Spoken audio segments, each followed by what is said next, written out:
Fala pessoal, bem-vindo você a mais um vídeo dele, do Holandês Voador. E hoje eu me convido para entrar na sua casa para poder falar de um dos filmes que eu mais sou apaixonado na minha vida, Ilha del Medo. Ele chegou recentemente na Netflix, eu fui lá assistir de novo para dar uma revigorada nessa relação de amor, manter a chama acesa, vocês sabem, né? Então já vai deixando aquele like maroto aqui embaixo, se inscreve no canal e vem comigo que hoje tem ilha de spoilers, entendeu? Spoilers nesse vídeo, esse vídeo aqui tem spoilers. Você nunca deve ter notado que nessa cena crucial do filme, a personagem da paciente, que tinha sim um copo em cima da mesa, um copo de água, ela parece bebendo nada nesse rápido frame que tá aparecendo. Vocês viram aí que na mão dela não tem nada, né? E acredite, isso não é um erro do filme, porque acredite também, tem muita coisa que é adicionada no filme na pós-produção, na edição do filme. E a gente não deve se espantar se na edição o editor esquecer de adicionar alguma coisa ali no Sony Vegas, sabe? Ou no Premiere.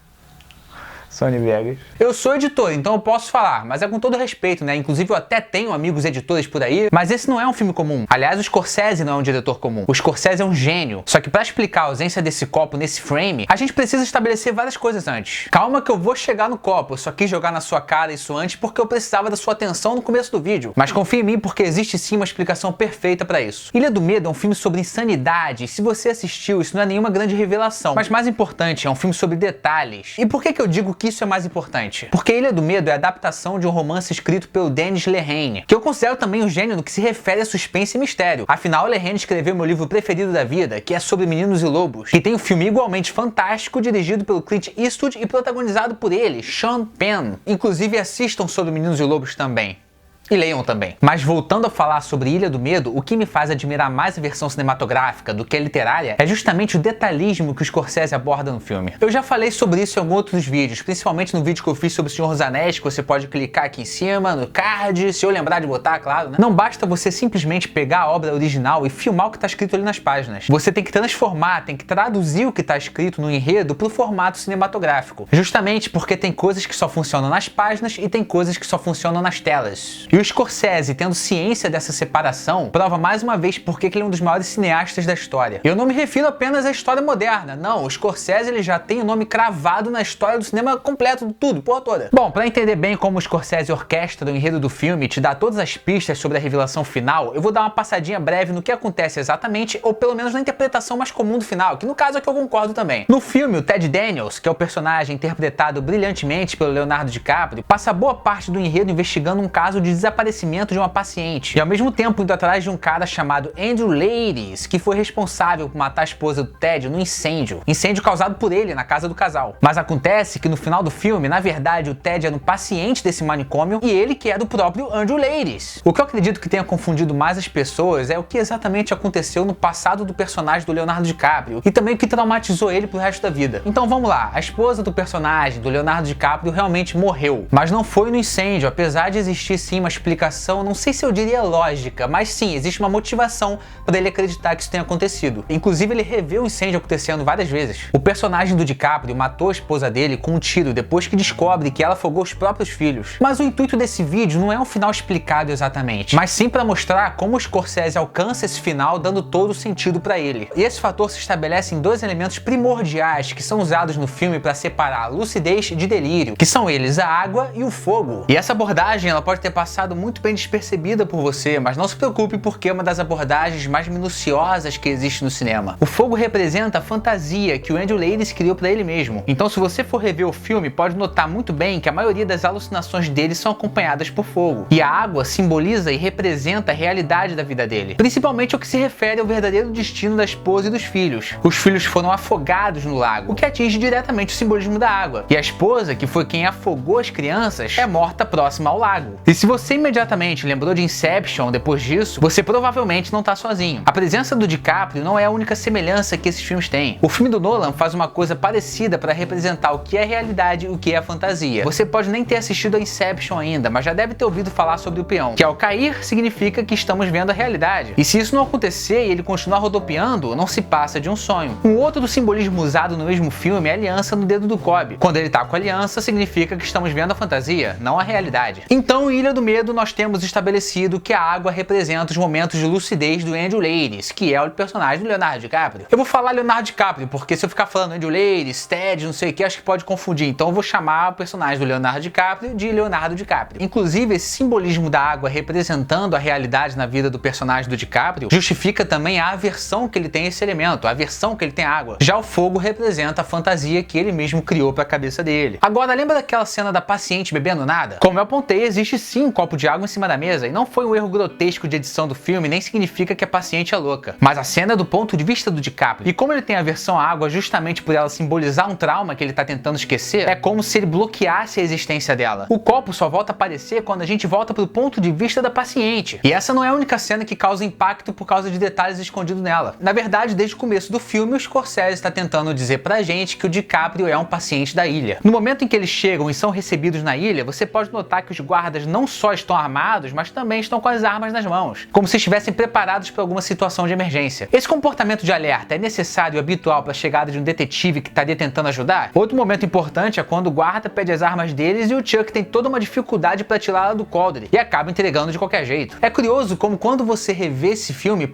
fica evidente que o Scorsese está tentando esfregar na nossa cara a revelação final, principalmente em cenas como essa, onde ele foca na arma do Chuck, só que acaba passando desapercebido por várias pessoas. Por quê? É claro que você pode ter notado isso de primeira, mas eu tô me referindo a uma maioria. E o Scorsese consegue fazer isso sem ser expositivo demais, sem lidar com o público como se ele fosse limitado. Essa cena ainda bem no começo do filme, quando ainda tínhamos poucas informações sobre o enredo. Era tudo um mistério ainda, inclusive a própria trama do filme. Então quando o diretor escolhe focar num detalhe de uma arma na nossa cara, acaba que a gente já tá com a nossa atenção presa no mistério que envolve o enredo do filme. Então esse mistério serve como uma distração, para ele mostrar na nossa cara que a arma tá ali, que você tem que prestar atenção nessa arma, que o cara não sabe mexer, manusear a arma, só que a gente tá muito mais ligado em tentar entender o que tá acontecendo ali em volta, sabe? Por isso que eu falo, não se sinta mal se você não reparou esses detalhes, porque eles não eram pra ser reparados assim. Pelo menos não de primeira, às vezes nem de segunda, nem de terceira, né? O Scorsese joga na nossa cara mais uma vez nesse momento, quando eles estão investigando o desaparecimento da suposta paciente. Mas na verdade, os guardas não estão nem aí, estão relaxando e conversando. E esse detalhe, que acaba ficando tão aparente, só parece ter se escondido porque, de novo, ele é disfarçado pelo nosso desconhecimento do enredo. Nesse momento do filme, a gente ainda não tá tão preocupado com alguma reviravolta que envolva o DiCaprio. Então por isso que o detalhismo acaba ficando tão evidente quando você assiste de novo, porque ele só funciona dessa forma no começo do filme. Já na cena dos interrogatórios, o detalhismo começa a ficar mais minucioso, como se estivesse amadurecendo ao longo do enredo. Essa cena é composta por 3 pessoas, cada uma com um ângulo individual. Olha como no ângulo da paciente tem um guarda atrás dela. A mesma coisa acontece quando o corte está no rosto do DiCaprio, tem lá um guarda atrás dele. Mas quando temos o Chuck em cena, não tem nenhum guarda no fundo. Mas porque não precisa ter, afinal o personagem do Mark Ruffalo é um médico da ilha. Isso é cinematografia, é Scorsese estabelecendo as regras da reviravolta e dando sentido a ela. E é por isso que eu particularmente prefiro a versão cinematográfica dessa história, porque na versão original, lá no livro escrito pelo Dennis Lehane, por mais genial que seja também,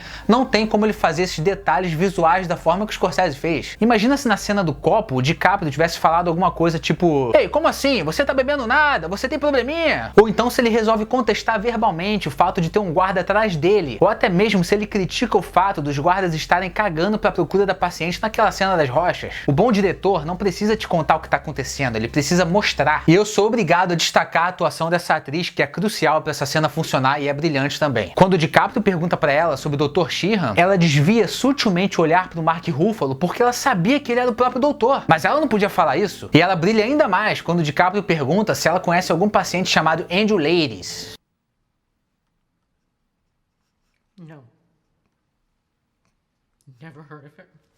Ainda sobre simbolismos, tem uma cena muito boa, crucial também, que é quando o DiCaprio sonha com a versão que ele criou do Andrew Ladies. Ou melhor, quem ele acreditava ser o cara que matou a esposa dele no incêndio. Nessa cena, sabendo que no ponto de vista de simbolismo o fogo representa a insanidade, a primeira coisa que a gente vê é o próprio fogo. E não é como se ele estivesse desfocado no fundo, não, o fogo tá ali gritando pra gente. E só depois a câmera dá uma volta e revela a versão que o DiCaprio tem do próprio Andrew Ladies. Quando você assiste entendendo sobre os simbolismos, você não deixa de notar que nessa cena cena tem mais fogo do que gente. Tem fogo na mão do Ladies, tem fogo atrás dele, tem fogo em tudo. Agora, o enredo inicialmente dizia pra gente que uma paciente chamada Rachel Solano tinha fugido do hospital. E é por isso que o Chuck e o Ted tinham sido chamados para poder investigar isso. E essa cena em que o Ted encontra a própria Rachel, dessa vez interpretada pela Patricia Clarkson, escondida numa caverna. Aqui tem uma fogueira e dois ângulos individuais, um no Ted e um na Rachel. Mas se você prestar atenção, o fogo é presente até nesses ângulos individuais. Nem que seja só a cabecinha dele, mas ele tá ali na cena. A presença do fogo de uma forma tão evidente assim mostra que a Rachel não existe. Mas a cena em que melhor representa o simbolismo do fogo é a que eu vou falar agora. Quando o Ted conversa com o George, separado pela grade, a única coisa que ilumina o cenário é o fogo. Mas dessa vez ele não serve para dizer se o George existe ou não. Porque ele existe sim. Só que o que é genial é que nessa cena o fogo é usado para outra coisa na verdade. Quando o George começa a falar a verdade pro Ted sobre ser tudo um jogo pra ele, o fogo tá fora do frame, não tá aparecendo em cena. Mas quando a gente assiste esse filme de primeira sem saber a revelação final, parece que é um cara louco, né? Pelo comportamento, pela